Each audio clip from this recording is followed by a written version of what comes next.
This is the Turf Zone Podcast, your central information and news hub, bringing together professionals from turf associations across multiple states to share things to help you in your business. Brought to you in partnership with our friends at the Pennsylvania Turfgrass Council. Now, let's get in the zone. Welcome to the Turf Zone. In this episode of Pennsylvania Turfgrass, we feature an article titled Disease Season 2020. It Wasn't Just COVID-19 Causing Problems, written by Travis Russell and John Kaminski, Ph.D. This year is likely one that we are all going to want to forget. While our undergrads were on spring break and the two-year students were at TPC Sawgrass volunteering for the Players' Championship, Penn State decided to shut down campus for the remainder of the semester. Faculty and students scrambled to shift to online learning, while others were stuck at home waiting for their internships to begin. On March 19th, Governor Wolf ordered all non-life-sustaining business to close across the state. Turfgrass managers scrambled to get exemptions to at least be able to maintain their turfgrass during the shutdown. On May 1st, golf courses throughout the state of Pennsylvania were reopened for play. We are all now familiar with pool noodles in the cups, no rakes in the bunkers, no touching of the pins, and 4 golf carts per foursome. Things looked very different from a golf perspective. From a turf perspective, things also started out a little slow. Bent grass was slow to wake up, and POA seed heads peaked right around the time golf courses were opening. These were all par for the course and not atypical for any given year. Throughout May and June, golf course fairways were in some of the best shape we've seen, but turf health was about to go south. Many areas had limited rainfall. State College had less than 1 inch of rain total during the months of May, June, and July.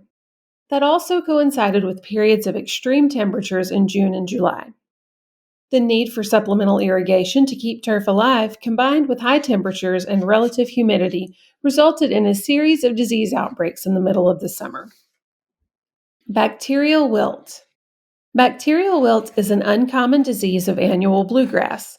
Bacterial wilt was diagnosed several times in our lab this year from multiple golf courses throughout the Northeast region. In fact, a severe bacterial wilt outbreak occurred on a young annual bluegrass green at our research facility in early June. The disease was initially observed as small, speckled necrotic spots on the green in early to mid-June that quickly coalesced into larger diffuse areas of turf loss by early July. Control of bacterial wilt is difficult since chemical options are not efficient or practical with products having to be applied after every mowing. Instead, turfgrass managers must designate a mower specific only to the infected turfgrass surfaces and mow in the afternoon when turf is dry to limit spread to healthy areas of turf and to avoid abrasive cultural practices while disease is active. Anthracnose. Anthracnose is chronic disease on annual bluegrass green during the summer. Symptoms include yellow to orange spots of infected POA, but expand into general thinning of highly infected areas. Golf course superintendents can easily identify this disease by looking for blackening at the crown and black fungal structures on individual leaves. Although we diagnosed samples from other regions in June, anthracnose severity began to increase in the first few weeks of July on our research putting green. By the end of July into early August, anthracnose was uniformly distributed throughout the green.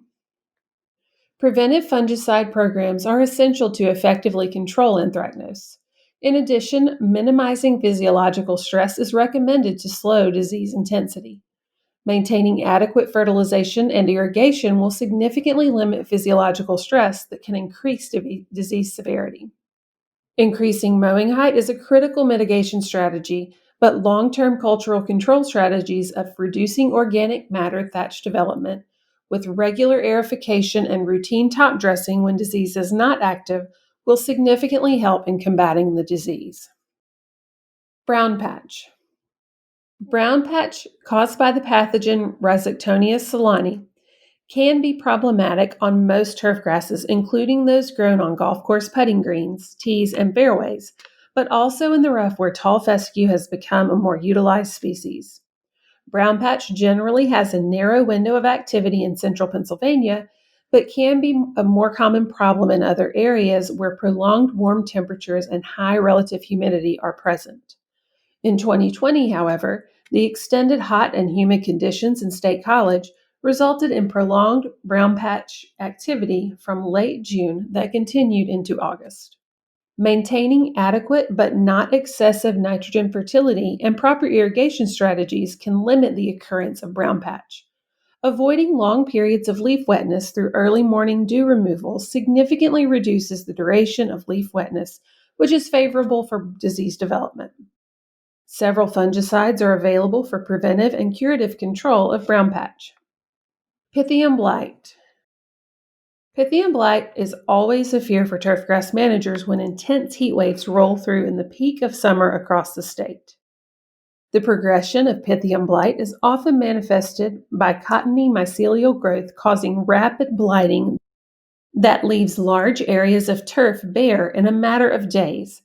This year, the unusually hot and humid conditions consistent throughout July allowed for Pythium blight to strike at a moment's notice over this long stretch in the warmest part of the growing season.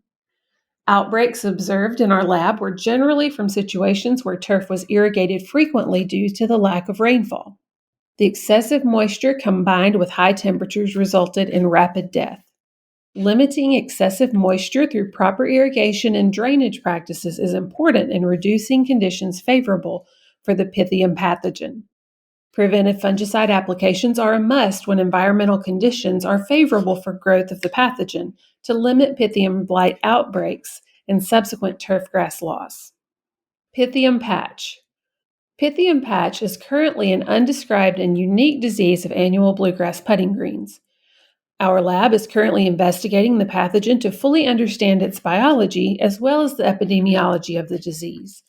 This disease emerges in patches less than a foot in diameter and progresses slowly over time. The pathogen can completely kill turfgrass within the patch and often has a thin yellow ring of turf at the patch borders. Symptoms mimic summer patch, where unaffected creeping bentgrass fills in patches where annual bluegrass has been killed. The disease has been found in a dozen or more states and emerged this year on a young annual bluegrass putting green at the Valentine Turfgrass Research Facility in early July and continued into August, allowing us to collect valuable data on the disease. Control strategies are currently being investigated, but ensuring proper nutrition, irrigation, and drainage is important to minimizing suitable conditions for favorable infection and disease development. Fungicides typically used to control Pythium diseases are currently recommended during summer months. Reliance on Facetal AL as your sole Pythium fungicide should be avoided as anecdotal reports suggest it to be less effective. The benefits of Facetal AL as a Pythium blight control and its enhanced summer stress relief warrant its use, but other more traditional Pythium fungicides should be incorporated into the overall program. Summer Patch. Summer patch has not appeared at Valentine in at least 10 years, but that changed in 2020. Summer patch is a severe root pathogen that causes disease of annual bluegrass and Kentucky bluegrass. Initial symptoms include small circular patches that ultimately can increase up to 1 foot or more in diameter. Grasses and weeds that are not susceptible to the pathogen often fill in infected areas, creating a frog eye appearance to the patches. Symptoms appeared in our Anthracnose fungicide trials in late July and became severe in August. Fungicide control programs need to be initiated in the spring, with the general rule of thumb being to make the first application when soil temperatures at 2-inch depth at 2 to 3 p.m. reach 65 degrees Fahrenheit for several consecutive days. A tank mix of a DMI and QOI are generally considered to be most effective, but must be reapplied every 21 to 28 days through the summer months. Dollar spot. Despite this being a banner year for turfgrass diseases in Pennsylvania, the main disease threat that we annually contend with, dollar spot, had a slow start in central Pennsylvania due to dry conditions and high temperatures. Warm days and cool nights in early August, however, resulted in a dramatic increase in dollar spot and are setting up for a severe fall season for managing this disease. Dollar spot can be minimized culturally through adequate nitrogen fertility, maintaining sufficient soil moisture, and limiting lead wetness periods during periods of favorable environmental conditions. Preventative fungicide applications are often necessary to completely control the disease in lower cut turfgrass. With the potential for a severe fall dollar spot season, turfgrass managers should be cautious not to let their guard down in September and maybe even into October. Gray leaf spot. Although at the time of writing this article, gray leaf spot has not been identified in the state, turfgrass managers should always be wary of its appearance in late summer and early fall. Initial reports from the southeastern U.S. suggest that this could be a severe year for the disease. Recent reports of gray leaf spot causing severe outbreaks on tall fescue in our region means that it's not only stands of perennial ryegrass that should be scouted for the disease. Although 2020 will be most remembered by many for the impact COVID-19 had on our lives, turf pathologists will likely remember this as one of the most severe disease seasons on record. The presence of such a diverse set of pathogens and significant disease outbreaks will make for a year that we will not soon forget. For all photos and resources associated with this article, visit our show notes. And don't miss an episode of Pennsylvania Turfgrass. Subscribe on Apple Podcasts, Spotify, or wherever you get your podcasts. You can also visit us at theturfzone.com.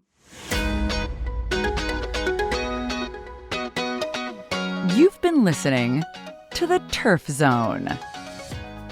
For more episodes of The Turf Zone, visit theturfzone.com and subscribe on Apple Podcast, Stitcher, or your favorite podcast app.